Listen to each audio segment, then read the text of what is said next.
halo, jumpa lagi dengan Miss Erna.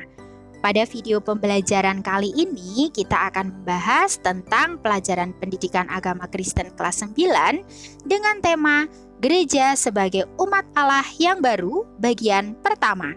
Tapi sebelum lanjut ke video selanjutnya, jangan lupa like dan subscribe-nya ya.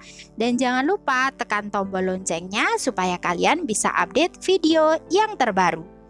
Hey Sobat Kece, apakah kamu pernah melihat gereja-gereja yang megah?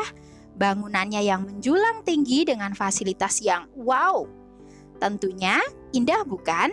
Kamu bahkan membayangkan bagaimana rasanya jika bisa beribadah di dalamnya? Sangat menyenangkan tentunya ya. Lalu bagaimana dengan bangunan gereja yang nyaris tak nampak seperti sebuah gereja?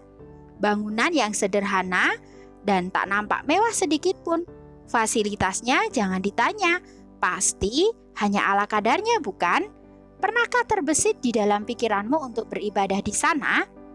Lalu, apa yang ada di pikiranmu saat melihat gedung gereja yang megah dan mewah dirusak dan dibakar oleh orang-orang yang tidak bertanggung jawab? Atau, pernahkah kamu mendengar majelis di gerejamu mengalami kesulitan untuk mendirikan sebuah gereja? Atau bahkan melihat orang-orang yang beribadah dengan berpindah-pindah karena mereka tidak memiliki tempat ibadah? Hayo, apa yang ada di pikiran kalian tentang semuanya itu?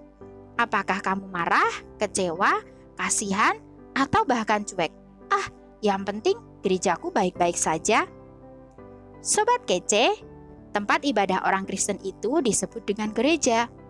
Kata gereja berasal dari bahasa Portugis, yaitu igreja, yang artinya rumah Tuhan. Dan dalam bahasa Yunani ada dua, kuriakon yang artinya milik Tuhan, dan eklesia yang artinya dipanggil keluar. Jadi pengertian gereja itu ada dua macam, pengertian secara jasmani dan pengertian secara rohani. Secara jasmani, gereja adalah gedung atau tempat perkumpulan orang-orang Kristen untuk melakukan ibadah. Sementara pengertian gereja secara rohani adalah pribadi-pribadi yang dipanggil oleh Allah dan menyatukan diri dalam persekutuan bersama untuk memberitakan kabar baik atau kabar keselamatan. Jadi, menurut Sobat Kece, manakah mana gereja yang lebih penting? Bangunan gerejanya atau orang-orang yang ada di dalamnya? Tentu kita memilih orang-orang yang ada di dalamnya, bukan? Percuma dong punya gedung gereja yang megah tetapi orang-orangnya malas ke gereja, malas untuk persekutuan, dan bahkan lebih parah lagi, hidupnya tidak takut akan Tuhan.